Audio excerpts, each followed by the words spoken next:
My name is Mark Jeeves. I'm the Director of Sales and Marketing for Color Logic.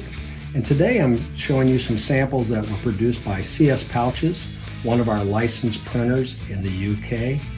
And they did a great job of reproducing the file here off their Xeikon press. What you can see here are the little leaves in the background. Some of them are watermarked, so they appear and then they disappear. The other ones go light to dark on you. That's our dimensional and our watermark effect. But the real value of the system is we can produce 924 metallic colors using white plus CMYK. So we're screening the white to create all these effects. And what a great market, right? The CBD and the organic cannabis market, it's super. On the back side here, look at these vibrant colors. Let's start to look at the effects that are going on. Look right here how we have a dimensional effect on light to dark on you. So again, I want to thank CS Pouches for producing these.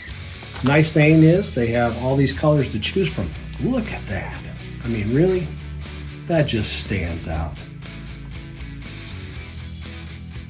People ask us about gold.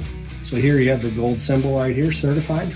We can produce 55 shades of gold and bronze using our Color Logic system. But again, I think CS Pouches should really commend themselves for a great job done off their Xeikon press. And last one, here's a sample so you can see it. And what I did too is I also wanted to show you, this is the pouch filled up a little bit. I will tell you this, I do not know much about the cannabis market, but these bags are big enough that if you're going to have it filled with cannabis, it would probably take care of you for a few weeks with all your friends.